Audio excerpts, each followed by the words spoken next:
Hello, hello, hello, wherever you are. Good morning, good evening, good afternoon. Welcome to the show. This is Beverly Fells Jones, the Silver Fox of Consciousness. And today's show, I am so excited when I read this information. I could not wait to share it with you. In today's show, we're going to talk about how to exercise without exercise, how to change your body composition without working too hard. One of the things that's happened with me is I tell people how I eat, what I eat. Some people look at me sideways. I could never do that. And I go, yes, you can. It's just like exercising a muscle. It's just like going to the gym, which most of you, including me, don't like to do. It's just like saying, I can get the benefits of doing these things without doing these things. And you're going, huh? Well, not exactly. But today we're going to be talking about if you need to lose weight, but you have a hard time changing your diet. You have a hard time giving up some of those things that you love. Then we're going to talk about a way that possibly you can have some of those things you love and still be able to lose weight. And you go, huh? Well, let me start this by saying, for many years, I tried to figure out why, when I got upset, when I was worried, when I was breaking up with the boyfriend, or I was feeling ill and I needed to go to the doctor and I was a little frightened, I could lose weight like quick. I mean, no time flat. I'm dropping pounds. And I could never figure it out because one of the things I made sure I did was I made sure I ate. I made sure I ate well. I did what my mother taught me. And I don't know how many of you had mothers that cooked on a regular basis. My mother was a stay-at-home mom until I graduated from high school, and then she decided to get a job on the turnpike in Pennsylvania. Anyway, when they had those things called toll takers, long time ago. Anyway, she said, when you cook, you have three things on the plate. You have a starch, a vegetable, and a meat. How many of you have heard that? A starch, a vegetable, and a meat. Now, she never told me on what proportion to do it, but I always did. The other day I got home and I was talking to my daughter. I says, I'm going to make a mama meal. And she said, oh, what? I said, a mama meal. Mom made this meal and it was always so good. So I'm going to make it today. And what was that? Fried chicken, mashed potatoes, and LeSueur peas. And some of you go, LeSueur peas? Yeah, they're the tiny, early spring peas you get in the can. And I made it, but there was a difference in how I made it. I made the chicken air fried, not deep fried. There was no flour on the outside. I just seasoned the chicken very well with salt and pepper and a little bit of poultry seasoning, a little bit of garlic, and put it in the air fryer. So that was my fried chicken. The skin is always crisp when I cook it in the air fryer. I mashed up some potatoes with lots of butter and opened up the LeSueur peas, drained them, put a little butter on them, and that's what I had for dinner. And some of you go, but look, Bev, you got all those starches. And I go, yeah, but I don't eat starch that often. But the other piece of that meal for me that day that I ate at 7 p.m. was it was my very first meal of the day. I had gone all day and I drank water. I drank my concoction of apple cider vinegar, ginger, and lemon juice, or some combination thereof. Always I have ginger in my water, and it'll either be apple cider vinegar or lemon juice in it if I don't have both. I had coffee that morning, caffeinated, not decaf, but sometimes I do decaf. But I went all day without eating, without putting food in my mouth. No nuts, no seeds, no snacks, no apples, no anything, no candy bar. I fasted all day. Now, many people will go, I can't do that. I did it. Well, here's what has gotten me so excited is that your medical community has finally recognized that there could be something to this thing about not eating all day, not getting up at 7 or 8 or whatever time you get in the morning and have that first breakfast, whether it's a bowl of cereal or granola or one of those, a Danish or cinnamon roll or, whatever it is that you eat for breakfast. Taking that time, that breakfast, and pushing it from that early morning to maybe lunchtime. Drink your coffee, drink your water, no juice. And I'll tell you why in a minute. No juice. But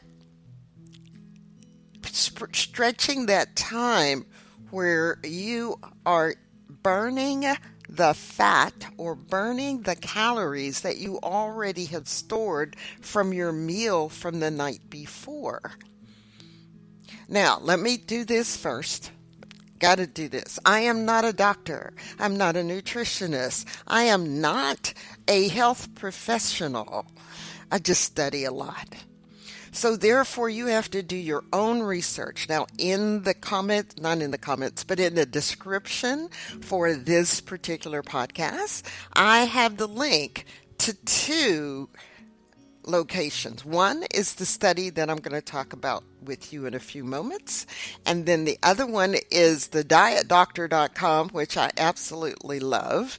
One of the doctors on there is Dr. Jason Fung. He is a nephrologist. And what is a nephrologist? He's a kidney doctor who got tired of getting diabetic patients coming into his practice, and all would do was medicate.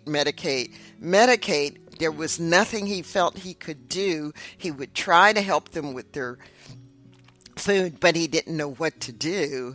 And he was tired of putting them on dialysis and then eventually seeing them lose their life. And why am I so excited and passionate about this whole thing? It's because my dad died from diabetes. He died from the effects of it. He lost a toe, then he lost a foot, then he lost that leg below the knee, and then he lost the other toe, and then the other foot, and then the other leg. So he was double amputee below the knee. My dad was a proud man. He still was able to drive without hand controls. He learned how to drive using his artificial legs. And that the legs were heavy. I lifted one once and it was like, my goodness, Dad. Anyway, he eventually developed congestive heart failure. He wound up with pneumonia in the hospital for a month. And then he got better and well. And then he began to lose his sight. When he lost his sight, he lost his will to live. But the other piece that gets me is because I feel terrible, because had I known what I know today about feeding and diabetes, and I was a working wife with 2 kids and trying to do what was right by my dad, and so I fed him the diabetic diet. I should have done just the opposite. I wasn't in the mode that I am today. So I am working so hard to talk to people so that they don't suffer like my dad did. Because truly, I would have changed his diet when he came to live with me. Some things he may have been able to live longer. I'm finding out the diet piece would have helped his congestive heart disease. It would have changed his blood glucose levels majorly. And they're now finding that when if you catch it early enough, you can stop from losing your sight. So if you don't do anything else, just listen to me, go research the information, and find my other podcasts when I interviewed the doctor in Dallas who actually works hard to reverse diabetes. As a coach, health coach, life coach, I can help you with the mental side of making the changes in your life. So, let me get started here with that particular study. I mean, it was just so fantastic. It changed my whole plan for what today was going to be. So here's what they did. Here's the headline for the study. 10-hour time-restricted eating reduces weight, blood pressure, and atherogenic lipids in patients with metabolic syndrome. So let me do some definition here. Metabolic syndrome is a cluster of conditions that occur together, increasing your risk of heart disease. My dad had it. Stroke, he didn't do that, but my grandmother had it, and type 2 diabetes. And by the way, in my family, on my father's side, my grandmother had it, several of my aunts and uncles had it, and so, for many years they said it runs in the family, it's a genetic thing. It's not genetic, we just ate the same things. We ate the same way. So yeah, it's going to be genetic in the sense of lifestyle. Okay, let me continue. These conditions include increased blood pressure, high blood sugar, excess body fat around the waist, and abnormal cholesterol or triglyceride levels. And then the atherogenic lipoprotein, which is what they talked about in here, profile, has been described in patients with insulin resistance due to type 2 diabetes. So that's the definition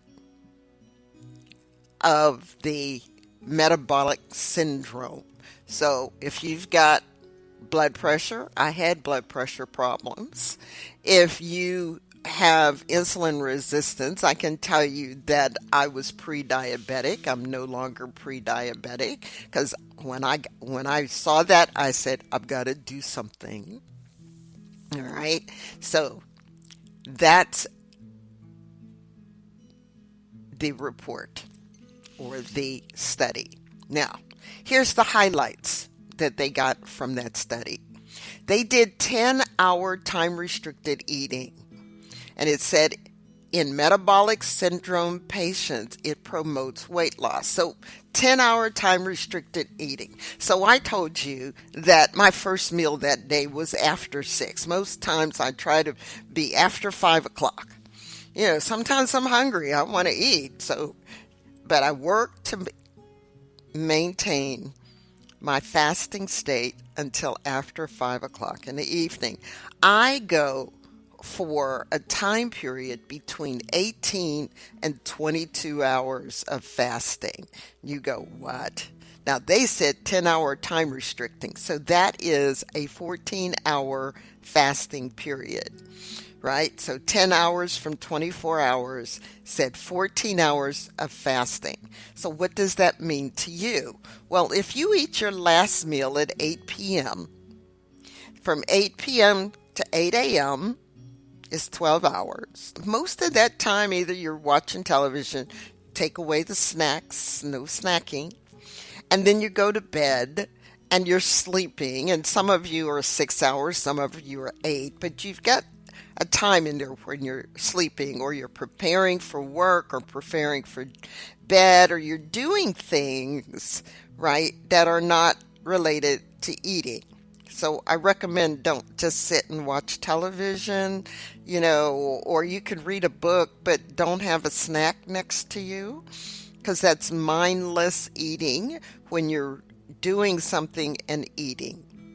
I always recommend that you eat and not anything else. No watching television, no reading a book, those kinds of things. Concentrate on your food, because what happens when you don't concentrate on your food, you wind up eating more than normal. All right, let me get off of that one and let's go back to time restricted eating. So they had a 10-hour eating window. What does that mean to you? All right, so from 8 p.m. to 8 a.m. is 12. Add 2 more hours, it's 10 a.m. You can eat your first meal at 10 a.m. You add 10 hours to that, that takes you back to 8 p.m. So from 10 o'clock in the morning to 12 is 2 hours, and then from 1 to 8 is 8. So that's 10 hours of an eating window. If you cut back on snacks and you just eat a meal within those 10 hours, so let's say you decide, okay, I'm going to eat my first meal at noon. Since 10 o'clock, I'm in the middle of work and I'm doing this. So I had a nice cup of coffee, or I had my hot lemon water. I used to do that a lot, hot lemonade in the morning before I went off to work. And then I got my coffee at mid-morning. So I got that, or I'm drinking 16 ounces of water. So by doing this, you increase your liquids also. So if you eat your first meal at noon and your last meal by 7, right? And I say 7 because I'm going, okay, you take your time eating. You'll be done eating by 8 and you're doing the dishes and that kind of thing. Okay? So that's actually an 8-hour window if you start at noon and end at 8. But they did a 10-hour window. This is all. And most people look at that and they say, I can do that. But I tell you, no snacks. From my point of view, no snacks. Now, here's what happened when they did this 10-hour time restricted. The time restricted eating in metabolic syndrome reduces waist circumference, percent body fat, and visceral fat. So what? I didn't change what I ate. I changed when I ate. I changed the hours between when I ate, and I lost weight. Well, yeah. This is one of those things I discovered when I analyzed why I could lose weight easily when I was in a breakup. I was upset about something. I was worried about my kids, worried about my parents, whatever, and I would drop weight. And I thought, well, I'm eating the same foods. I did. I said, I've got to eat. I'd force myself to eat. But I was doing this time restricted stuff is what I realized that I was intermittent fasting when I did these. Okay, third thing that happened with the time restricted eating in metabolic syndrome people. By the way, these people, they were diabetics and they had high blood pressure and they had the cholesterol issue that they say we have. Okay, they were on meds, so they didn't take them off their meds. Okay, the third thing is blood pressure reduced. Those LDL lipids things, the LDLs went down, and their glycated hemoglobin, so I'm thinking their A1C, went down. The benefits of time restricted eating are what I just said, is that these people were still on their statins and their high blood pressure medications. I'm now off my high blood pressure medications, and I was on them for, 20 years.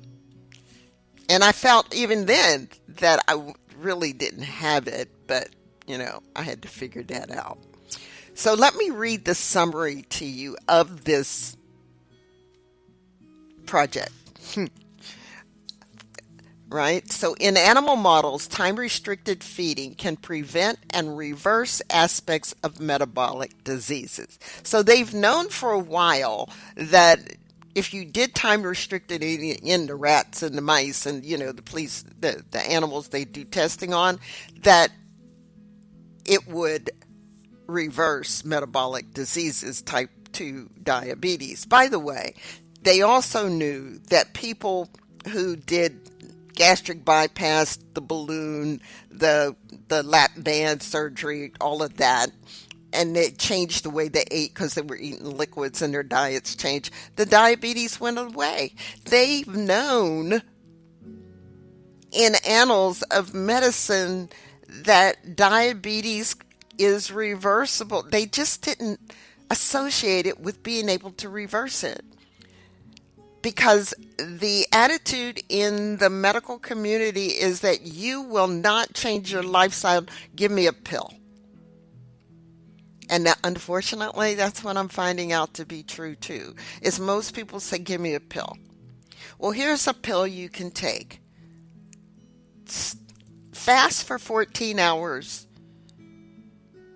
Or you don't want to call it fasting, then go, I'm going to restrict the time that I'm going to eat. I'm only going to eat between 12 noon and 8 p.m. That's it. And see what happens to your body. Let me continue with this. All right. Time restricted eating in human pilot studies reduces the risk of metabolic diseases in otherwise healthy individuals. However, patients with diagnosed metabolic syndrome often undergo pharmacology therapy. In other words, they give you pills. And it has never been tested whether time-restricted eating can act synergistically with pharmacological therapy in animal models or humans. In other words, they don't want to take away your drugs because that would mean money loss. But they're going to see, well, if we do time-restricted eating, how would this affect this? And will it help the drugs? Listen, will it help the drugs? And I'm going to tell you the other way around, how to get off the drugs. But they don't want to look at it that way. They want to know how it helps the drugs. And I'm telling you, look at it from a different paradigm of how you can do time-restricted eating to get off your meds. Now, in a single-arm paired sample trial, single arm means it's just one group of people. There's no, double-blind study and all that stuff. Just one group of people. 19 participants with metabolic syndrome and a baseline mean daily eating window of greater than 14 hours. Yes, so these people got up and ate that breakfast at 8, and then they had a snack at 10, and then they ate lunch noon, 1 p.m. or so, and then they had a snack about 3, and then they ate dinner, and then they had a snack before they went to bed. Okay, that's my attitude. Now, it doesn't say it in the study, but it's 14-hour eating window, just the opposite of the time-restricted eating. The majority of whom were on a statin or antihypertensive therapy underwent 10 hours of time-restricted eating. Now listen, all dietary intake within a consistent self-selected 10-hour window. So they got to do this for 12 weeks. They chose what their 10 hours were. I just picked 10 a.m. to 8 p.m. Some people might have done noon to 10 o'clock at night. It just depends on their shift, of how they worked. But they did this for 12 weeks. And here's what they found. We found this TRE, that's the time-restricted eating, intervention improves cardiometabolic health for patients with metabolic syndrome receiving standard medical care including high rates of statin and antihypertensive use.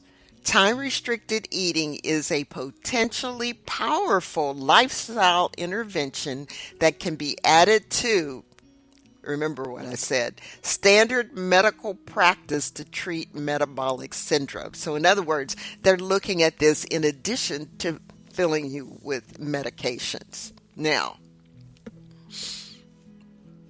so 19 patients, they were allowed to eat within a maximum 10-hour window and fast for a minimum of 14-hour window. They made no other interventions, and they specifically, check this out, they didn't regulate the number of calories or meals eaten or the type of food selected. That's why I said at the beginning of this, you can do this and you don't have to give up anything, right? They simply changed the timing of the patient's food intake. But just think, if you do this and you restrict yourself, I'd prefer an 8-hour window, and you paid attention to the foods you ate by reducing the amount of carbs you ate. You can eat all the vegetables you want. You can eat not a lot of protein, about the size of your fist, about 4 ounces with a meal. And a small amount of carbs if you need it. Carrots. They tell you white potatoes are bad for you. Sweet potatoes and white potatoes, they may be two different families, but they're both starch. Restricting your starches will take you a step further. But to make it easy for you, you can eat whatever you currently eat. But I'm telling you, take out the sugar. If there's nothing else you do, you eat like my mama did, right? Which was have a starch, a meat, and a vegetable on your plate. Increase your fat intake. I use butter, coconut oil, bacon fat. I increase my calories through the fat that I take, and I eat lots of vegetables. But that's me, and that's the people who work with me when they want to actually lose weight. So again, they made no other interventions. They didn't hit the number of calories. They didn't tell them the type of foods. They simply changed the timing. So you can start that out on your own. Right? You can go and not eat for 14 hours, drink your liquids, no calorie-laden liquids, no tea with sugar, no Cokes, no nothing. Sparkling water, yes, as long as it has no sweeteners. All right. Now, here's the great part about this. At the end of 12 weeks, subjects had an average of 6.6 pounds of weight loss, 3% reduction in body fat, and their waist was 4.4 centimeters slimmer. According to researchers' statistical estimation, patients' visceral fat loss appeared to be more pronounced than weight loss alone and was likely due to specific weight loss technique. Well, basically, this is a weight loss technique. They just didn't look at it this way, and they didn't suggest it. Also, their blood pressure improved. Their fasting insulin level decreased. So all those markers for insulin resistance decreased, right? So they were just by changing when they eat. So here's the deal.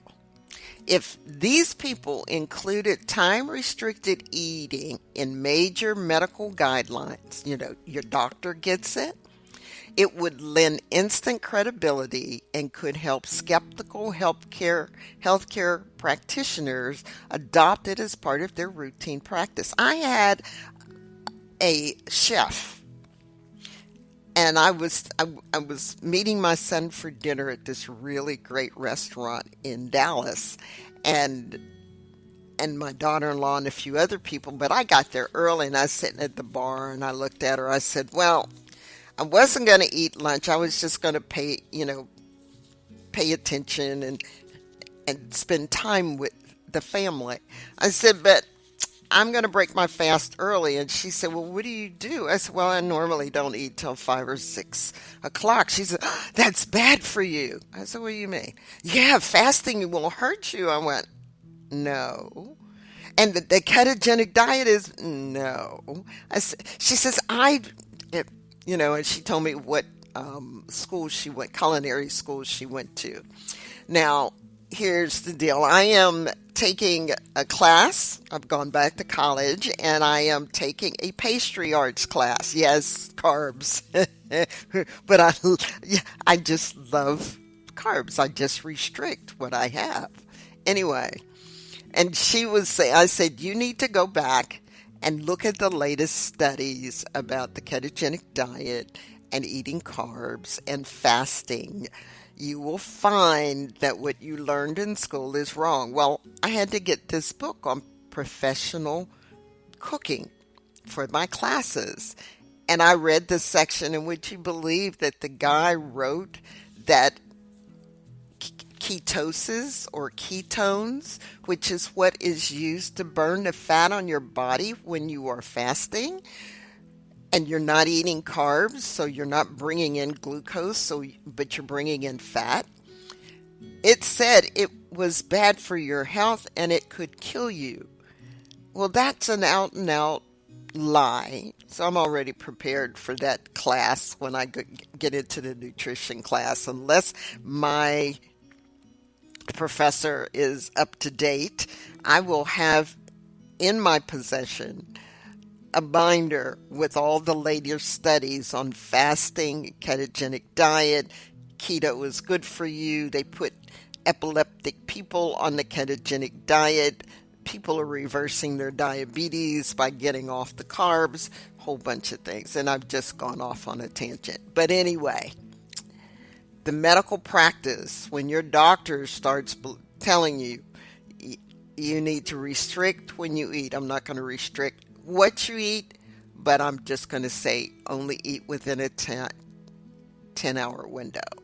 So this is a very simple intervention. Simply eat in a 10-hour window. That's it. And then when you add low carb nutrition and even regular physical activity like going for a walk, then yes, this is extremely helpful to you. And I'm going to give you one other piece of that time restricted eating and what it does. Here's some facts of intermittent fasting. It promotes fat loss, improves insulin sensitivity, improves metabolism. It starves bad bacteria in the colon. Out of California, University of Southern California, it promotes longevity. It improves your brain function. It improves your immune system. It fights cancer cells. It reverses diabetes. It improves fatty liver. It reduces inflammation. My thumbs are better. The arthritis is no longer in my thumbs from doing this intermittent fasting. Normalizes blood pressure. Improves allergy. It gives your digestive organs some rest. So, is there anything bad about fasting? Basically, no. People have been fasting for thousands of years. Multiple religions have fasting in their program. Fasting is good for you. So be sure to click on the links in the description to let you know about, the studies and the Diet Doctor where he talks about time-restricted eating and this report. But I want you to know, if you have any questions, you want to contact me and ask me anything or ask for my help, to help let me be your coach, just send me an email at beverly@commandingyourlife.com and put in the subject line, because I still get a whole ton of junk mail. Put in the subject line, time restricted eating. And I will be sure to open that one and talk to you, or listen to your podcast questions, or I'd like your assistance. If you go to my website, commandingyourlife.com, you can sign up for a 30-minute consultation gratis. So a free 30-minute consultation. Anyway, that's today's show. Be sure to like and subscribe, or follow me on Facebook, Twitter, Spreaker, LinkedIn. I recently joined Reddit. I got to remember what my login was. But, I'll let you know when I figure that one out, because I just joined it. I haven't done anything with it. Or, YouTube. So follow me, ask some questions, and let me be of assistance to you. So as you have believed, let it be done to you, and it is so. And I'll see you in the next podcast. Thank you for listening today. Please share the link to this show with your friends and family so that they can learn how to be the best that they can be. Visit my website at commandingyourlife.com and follow me on Facebook. Have any suggestions for the show? Just contact me by emailing Beverly at commandingyourlife.com. Be sure to join me on the next episode. As you have believed, let it be done to you, and it is so.